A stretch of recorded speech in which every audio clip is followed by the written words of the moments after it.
SK cricket മത്സരത്തിൽ പുതിയ team പിന്നെ ബാറ്റ് ചെയ്യാൻ ഇറങ്ങുമ്പോഴേ ഔട്ട് വിളിക്കുന്ന ഒരു പരിപാടിയുണ്ട്. അതാണ് ഇപ്പോൾ നമ്മൾ കണ്ടുകൊണ്ടിരിക്കുന്നത്. VDS സർക്കാർ അധികാരത്തിലെത്തി ഭരണം തുടങ്ങുന്നതേ ഉള്ളൂ.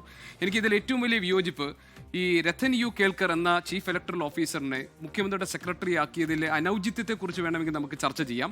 പക്ഷെ അതേസമയം അത് പശ്ചിമ ബംഗാളിലെ സാഹചര്യവുമായി താരതമ്യം ചെയ്ത് സംസാരിക്കുന്നതിൽ യുക്തിയില്ല എന്ന അഭിപ്രായമാണ് എനിക്കുള്ളത്. രണ്ട് പ്രധാനപ്പെട്ട പോസ്റ്റിംഗ് ആണ് വെസ്റ്റ് ബംഗാളിൽ നടന്നത്. അതൊന്ന് ചീഫ് ഇലക്ടറൽ ഓഫീസറായിരുന്ന മനോജ് അഗ്രവാളിനെ അവിടുത്തെ ചീഫ് സെക്രട്ടറി ആക്കി സുവേന്ദു അധികാരിയുടെ സർക്കാർ ആക്കി. രണ്ടാമത് ഈ SIR നടപ്പാക്കാൻ വേണ്ടി, അതായത് അവിടുത്തെ വോട്ടർ പട്ടികയിൽ നിന്ന് പുറത്താക്കപ്പെട്ടവരുടെ കാര്യങ്ങൾക്ക് നേതൃത്വം കൊടുത്ത സുബ്രത ഗുപ്ത എന്ന IAS ഉദ്യോഗസ്ഥനെ മുഖ്യമന്ത്രിക്കുള്ള പ്രധാന ഉപദേഷ്ടാവായി നിയമിച്ചിരിക്കുന്നു. ഈ രണ്ട് നിയമനങ്ങളും ഒരു ഉപകാര സ്മരണയാണോ എന്ന് നമുക്ക് സംശയിക്കാവുന്ന സാഹചര്യം പശ്ചിമ ബംഗാളിനെ സംബന്ധിച്ചുണ്ട്.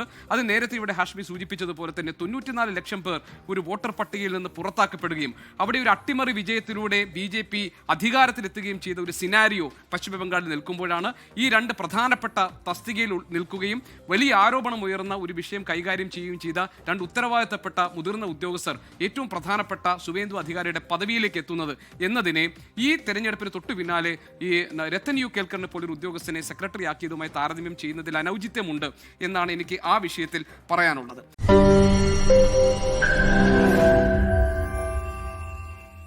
ലോകത്തെവിടെയായാലും ഏത് സമയത്തും 24 വാർത്തകളും ഓഗ്മെന്റഡ് റിയാലിറ്റി പാക്കേജുകളും എക്സ്പ്ലെയിനറുകളും വിശദമായി കാണാൻ ഞങ്ങളുടെ YouTube ചാനൽ നിങ്ങൾക്ക് സബ്സ്ക്രൈബ് ചെയ്യാം.